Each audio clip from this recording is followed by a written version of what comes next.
Ya. Oke, sip.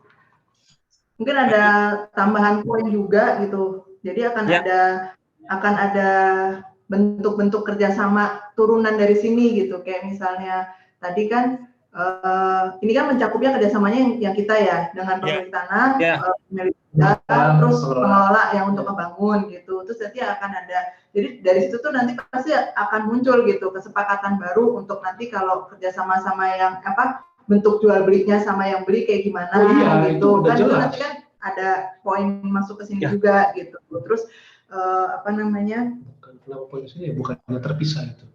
Iya, tapi kan itu turunan dari sini gitu bentuknya. Itu nggak perlu dijadi poin gitu. Nggak perlu dijadi poin. Itu adalah kerjasama antara kita yang sepakat bekerjasama dengan pembeli rumah. Itu ada dokumen terpisah. Ya udah.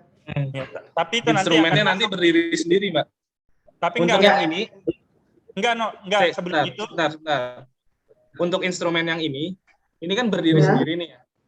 Yang meleburkan berempat ini jadi satu orang, jadi satu subjek hukum sendiri, ya kan? Nanti setelah ini melebur, baru kita bisa membuat instrumen hukum baru nih, ada produk hukum baru nih, kita kerjasama sama misalnya mandor gitu, kita bisa punya kerjasama calon pembeli gitu kan, kita bisa punya itu lainnya gitu. Betul. Nah, untuk menyambungkan antara si kerjasama yang kita 4 ini menjadi satu, ini dijembatani dengan surat kuasa tadi nanti.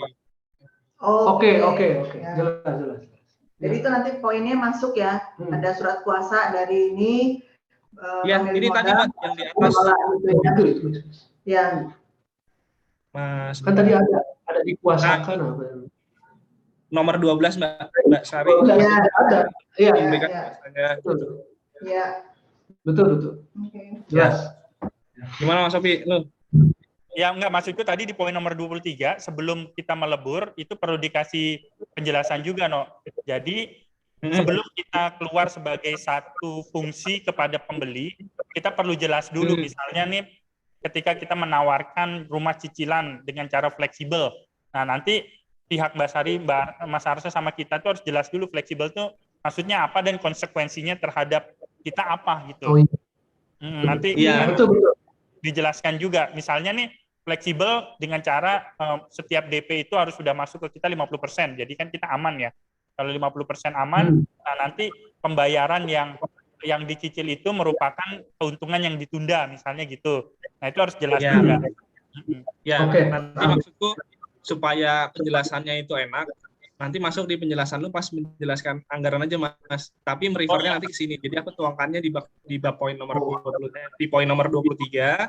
Makanya ini penjelasan terlampir itu nanti maksudku biar lu jelaskan lagi tentang cash flow dan segala macam itu nanti berkaitannya ke situ. Terlampir ya. Iya. Jadi merefernya ke cash flow, aku setuju. Merefernya ke cash flow. Selama cash flow-nya aman, ini mudah-mudahan ini aman juga jadinya gitu ya. Ya, gitu. Mantap. Masalah keuangan itu akan menjadi poin sendiri nanti di dalam MOU ini dan di PKS-nya. Betul. Clear. Nah, terus risiko terbesarku kan gini, aku udah kasih uang dari sisi pemodal ya, aku udah ngasih uang, tapi kepemilikan tanah kan semuanya masih atas nama Mbak Sari sama Arsya nih. Jadi kan kalau kita kasar-kasarannya nih, ketika mereka nanti putus kerjasama, kan aku nggak punya pegangan apa-apa ya jadinya ya, modal udah masuk, effort sudah masuk, rumah sudah jadi, misalnya 2-3 unit, ternyata Sari sama Arsya kan masih punya hak untuk menjual di lahan yang memang dia miliki ya, sertifikatnya itu, No. Berarti kan ibaratnya, tapi nauzubillah min dzalik ya, kemungkinan terburuknya dari sisi aku adalah dijual tanpa sepengetahuan kita lah kasarannya gitu. Ya, resiko terbesarnya, worst case-nya. Itu gimana cara mengelola resiko itu?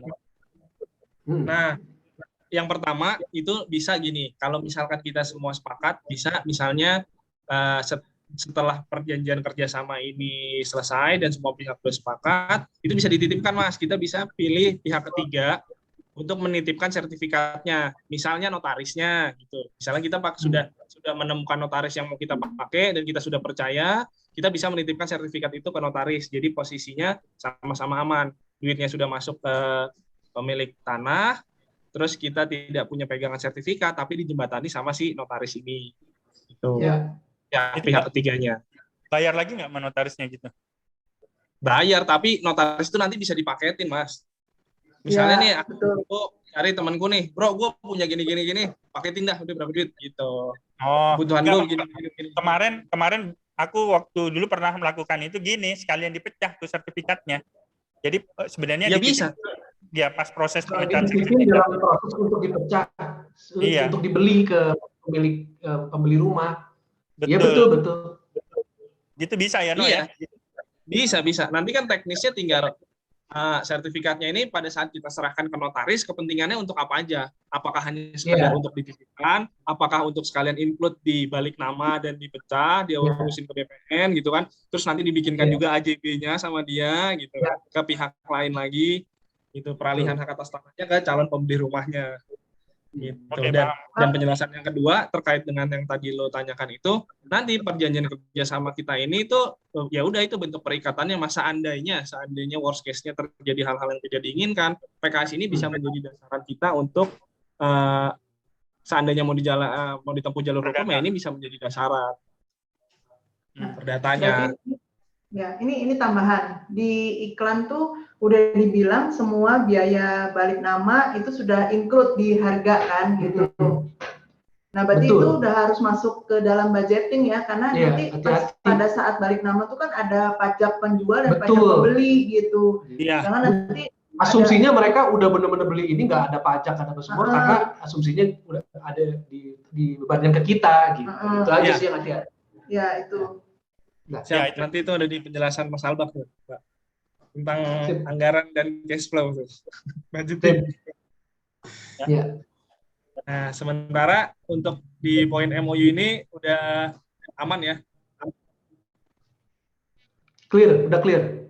Kurang lebih gambaran garis besarnya seperti ini, Mas. Nanti detailingnya mungkin bisa nanti aku rapiin lagi detailingnya, nanti kalau sudah jadi fixnya, finalnya baru kita diskusikan lagi mungkin nanti ya. Oke. Ya. Nah, lanjutnya penjelasan cash flow nih, yang punya uang nih gimana? Ya, aku coba dibagi lagi deh share screen-nya. Ya, sip. Aku stop sharing dulu ya.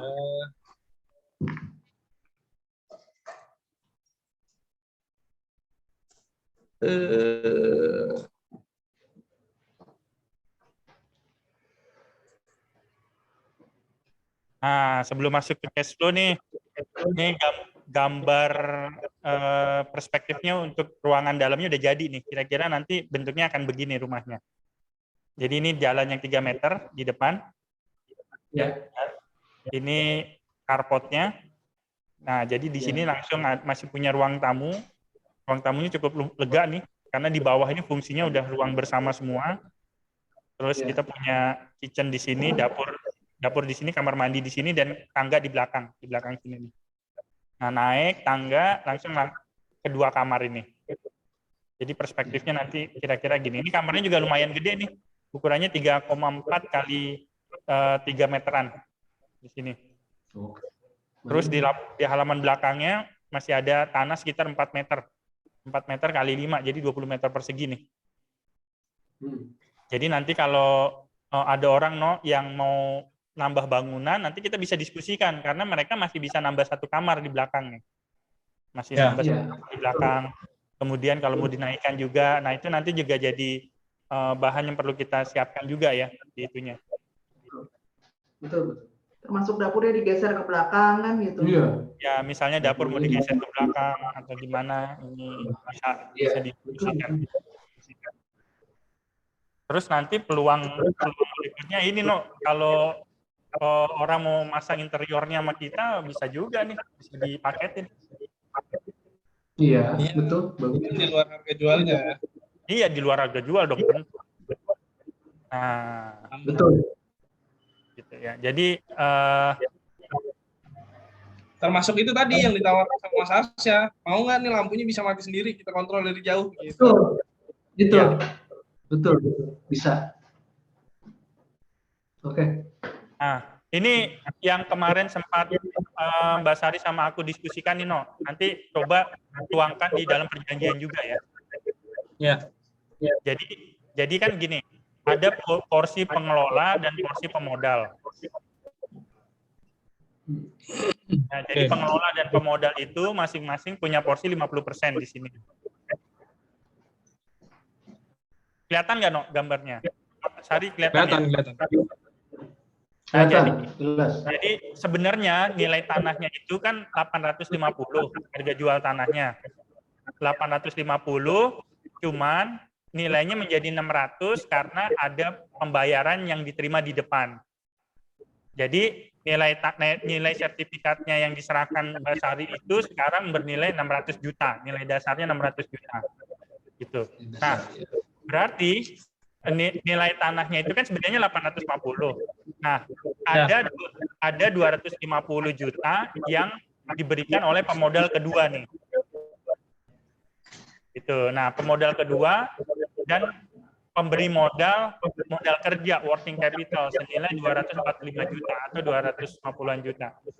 Gitu ya. Jadi nanti Sirkah ini punya uang cash sebesar 495 juta yang akan masuk ke rekeningnya Mbak Sari. Bahasanya gitu, No. Nah, 495 juta pembayaran pertama itu akan diberikan ke pemilik tanah Mbak Sari. Langsung jadi dari rekening awalnya itu ditransfer ke rekening lainnya Mbak Sari. Jadi seolah-olah pihak lain lah dibayar. Itu 250 juta. Ya, jadi nanti di rekening awal itu sisa uang 245 juta gitu. Nah, 245 juta ini yang akan dipakai sebagai biaya operasional. Nah, nanti penggunaan 245 juta itu dituangkan di rencana anggarannya, di rencana cash flow-nya. Bulan pertama mau ngapain. Nah, itu yang akan kita diskusikan setiap 2 minggu. Nanti misalnya di 2 minggu pertama kita sepakat bahwa yang akan dikerjakan item A, B, C, D, gitu ya, selama 1 bulan, budgetnya 100 juta misalnya. Jadi nanti dari rekening Mbak Sari dipindahkan 100 juta ke rekening pengelola, ke rekening lo, gitu. Ya, nah itu berarti semuanya sepakat dan semuanya mengetahui.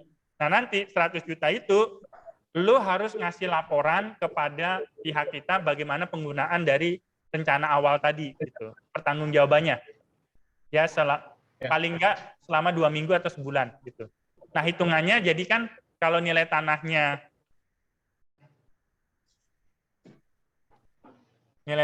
jadi nilai modal uangnya jadi 1 eman, berarti porsi pemodal 1 itu menjadi ini kan 600 dibagi 1 eman gitu. Jadi dapat 55%, 23%, 22%, kira-kira gitu nanti. Ya. Nah, nanti di akhir kita akan punya persentase keseluruhan secara sirkahnya. Persentase keseluruhan secara sirkahnya akan seperti apa? Itu nanti yang akan dihitung berdasarkan hasil akhir ya, hasil keuntungan bersihnya berapa. Jadi keuntungan bersihnya itu benar-benar harus kita kontrol supaya maksimal. Kalau keuntungan bersihnya maksimal, akan pembagiannya maksimal juga gitu. Nah, terus yang kedua, ada permintaan progres pembayaran dari pihak Mbak Sari ke sirkah ini gitu. Nah, pertama kan 250 juta nih di bulan pertama. Nah, nanti di bulan kelima 150 juta, di bulan ke-6 100 juta, dan bulan berikutnya bulan ke-7 sampai 13 40 juta, dan 14 sampai 18 30 juta. Jadi totalnya nanti keseluruhannya akan 930 jutaan. Kira-kira seperti itu.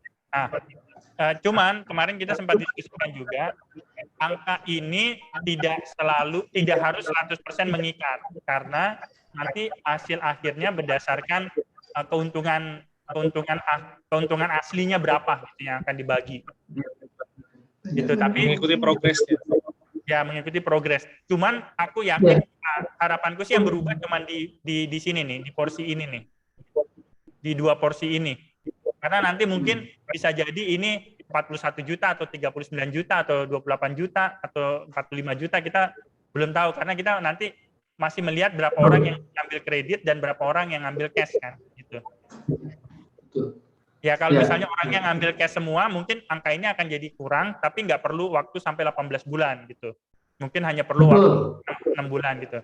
Nah angka ini yang belum firm, nanti, tapi yang ininya sih mudah-mudahan akan fix gitu.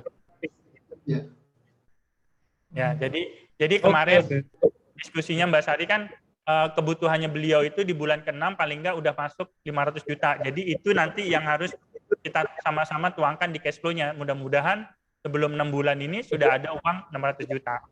Untuk 500 juta untuk ngasih Mbak Sari gitu ya. Tapi positifnya gini, kalau kita punya 245 juta di depan, di luar yang sudah diberikan ini ya, 250 juta, artinya kan kita perlu jual satu rumah aja secara untuk menutupi kebutuhan ini. Iya, betul. Ya, cuman satu rumah aja. Nah, mudah-mudahan nanti kita bisa dapatkan, karena kemarin aku juga udah kontak sama temanku yang Asom itu dia tertarik sekali untuk ngambil unit pertama di tempat kita. Jadi dia mungkin akan aku rangkul buat jadi pembeli di unit pertama itu. Gitu. Jadi mudah-mudahan kita secara cash flow sudah akan clear gitu di depan. Akan aman lah, akan aman. Dari tahun penting yang akan aman. Nah, nanti di rekening, makanya rekening itu bisa dimonitor bersama. Kalau ada pembayaran yang masuk di sana dan cash flow kita sehat, kita semua pihak ini boleh mengajukan permintaan lah nanti. Boleh mengajukan diskusi-diskusi. Misalnya kalau kita lihat awal target rekening kita cuma 500 juta, tapi ternyata di sana ada 1 M. Nah, nanti dari pihak pembangun misalnya, lo bisa bilang, Mas, gimana kalau aku bangunnya langsung 4 biji aja langsung, ini cash flow sehat nih, gitu misalnya. Nah, nanti kita diskusikan dengan kebutuhan pemilik tanah. Kira-kira ada 1 M mau diambil buat tanah duluan atau kita bisa lanjut bangun. Nah, itulah diskusi-diskusi yang harapannya terjadi di setiap diskusi mingguan atau bulanan kita itu. Gitu. Jadi kita patokannya cash flow. Itunya cash flow. Ya. Itu dan ya apa ya? Oh ya, nanti cash flow-nya ini aku rapikan sedikit lagi karena ada beberapa pos yang nanti mau kita inikan ya, mau kita rapikan. Misalnya di sini desain brosur dan arsitek, aku punya anggaran awalnya 22 juta, tapi kemarin arsitekku tuh cuman bayar 5 jutaan aja, jadi aku punya saving di sini, udah punya saving di sini. Ya, terus kemudian perizinan dan pajak-pajak nih yang aku anggarkan di notaris ada 40 jutaan, termasuk untuk akad jual beli, karena akad jual beli itu butuh bayar pajak ya 2,5% dan 5% dari pembeli dan penjual. Cuma nanti nominalnya tidak dari nilai transaksi rumah yang kita dealkan dengan si customer. Jadi misalnya kita kan jual harga rumah di 699 cash atau nilainya 944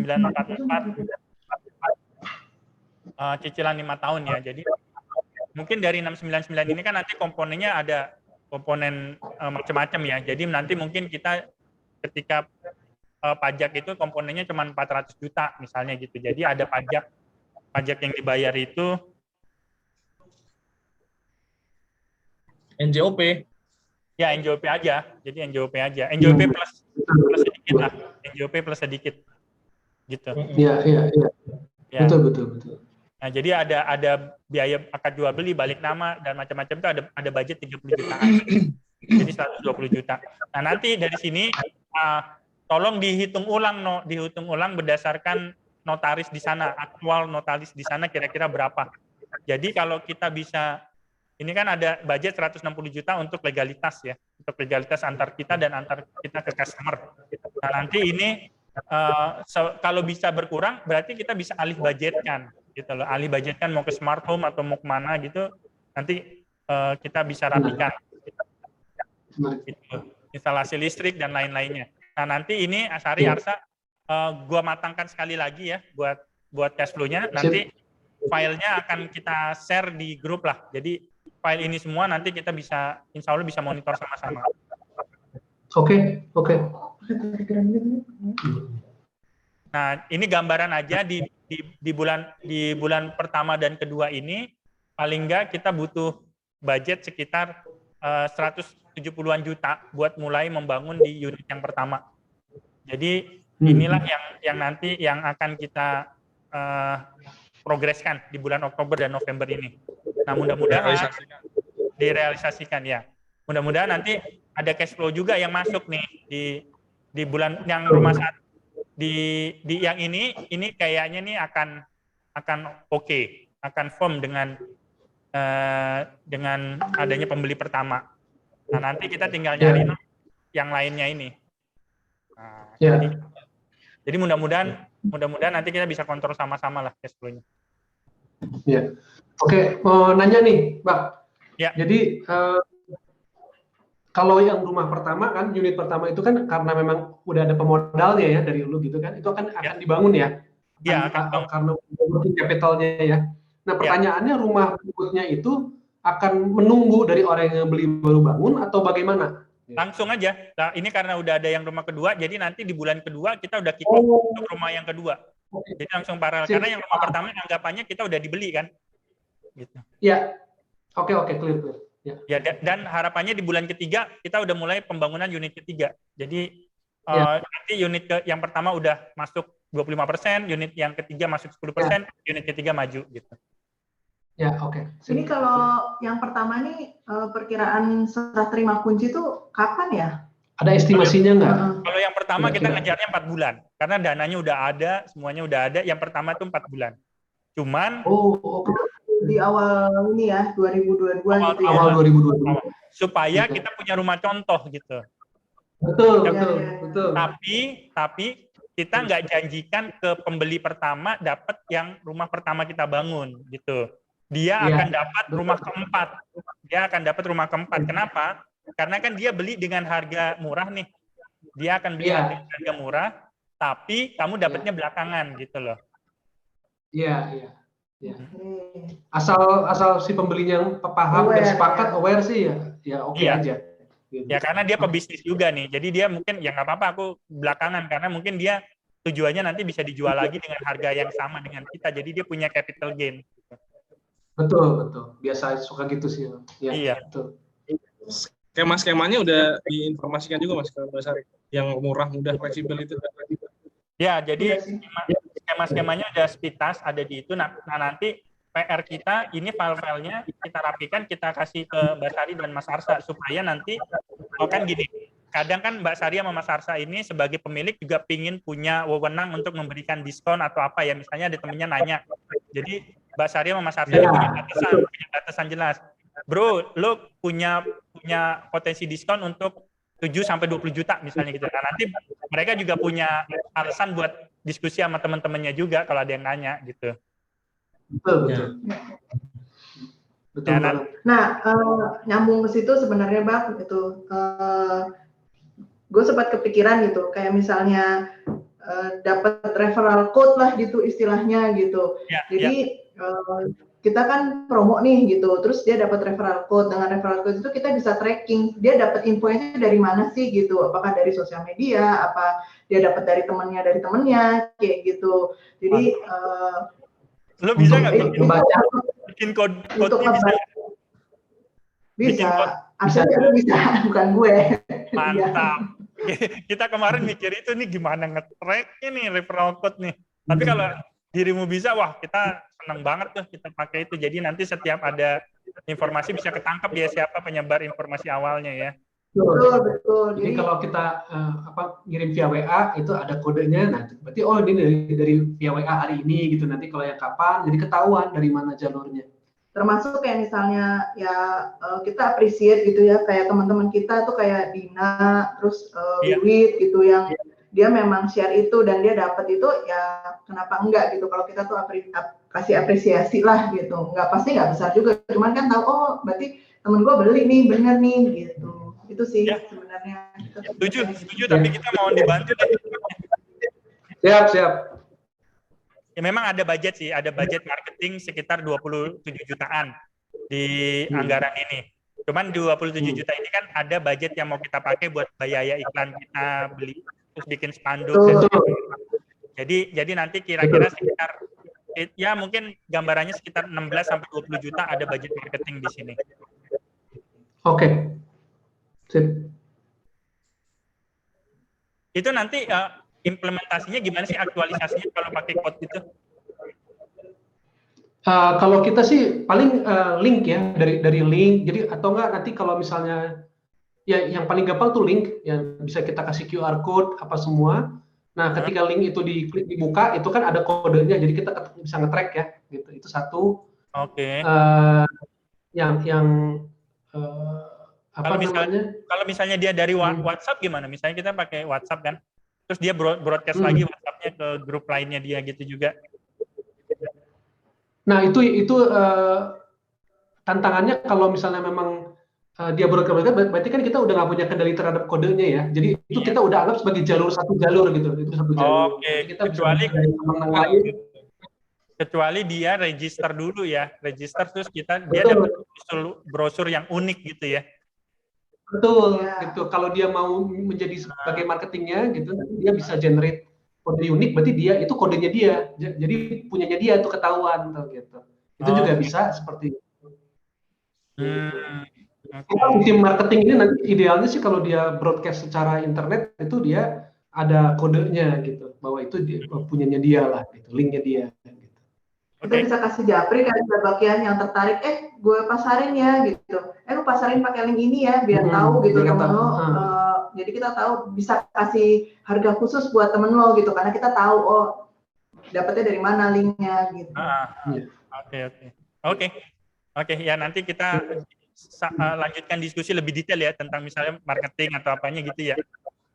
Siap. Atau itu sebenarnya bisa juga gini ya Mas ya. Misalnya kita taruh link itu di Instagram misalnya. Pada saat dia ngeklik link itu, sebelum dia masuk ke link mau ke WhatsApp kah, mau ke telepon, ngeklik nomor telepon dan nomor WhatsApp, itu bisa dibikin semacam gateway untuk masukin kodenya dulu. Jadi kita tahu nih dia masuk dari mana untuk bisa dapatkan nomor telepon gitu. Bisa begitu, betul. Itu juga bisa. Ya. Mantap. Oke, menarik. Terus diskusi yang masalah rekening, kira-kira kapan ya bisa kita aktifasikan rekening? Karena udah mulai ada aktivitas yang perlu ditransfer juga nih. Rekening aku udah bikin bak yang di BRI kemarin ya bersyukur banget, maksudnya kita tuh mudah gitu ya komunikasi gitu, dalam arti gimana supaya kita juga bisa nyaman berrekening ria gitu kan, dalam arti kalau mandiri ternyata tertracking dan dari kelink dengan yang lainnya gitu, dan memang di sini kan masih personal gitu, jadi istilahnya individu ke individu kan gitu nanti jualnya kan gitu. Jadi kemarin memang pas buka tuh rekening BRI gitu. Rekening BRI sudah ada. Nah, tantangannya ternyata di rekening BRI itu dia terbatas banget transfer antar banknya. Iya. Aku juga baru tahu sih. Nah, itu yang ada yang punya nggak rekening BRI? Nah, kebetulannya yang aku bikin juga kemarin itu BRI, Mas. BRI? Karena mandiri, agak ribet. Iya. Cocok. Karena kalau BRI enak, ada limitnya. Wow, ini nggak janjian nih. Nggak janjian. Iya, cocok lah. Cakep. Kalau kemarin aku pertimbangannya mandiri kan lagi agak ribet, dan yang cabang Galaxis ini lagi perlu banget tuh dipakai untuk penyaluran bantuan dari pemerintah. Akhirnya terus aku mikir, tukang ini kan biasanya rekeningnya banyak BRI. Jadi ya udahlah aku bikin BRI aja biar nggak kena 6,5 kalau transfer gitu. Cakep. Keren. Cocok berarti Klop. Cocok, nyambung. Masya Allah. Ini internet bankingnya bisa ya? Bisa. Lagi diproses. Ya, kemarin udah nyoba sendiri, tapi ternyata nggak betul lah gitu. Jadi aku harus ke BRI dulu untuk bisa aktifin internet bankingnya gitu. Terus ke cabangnya.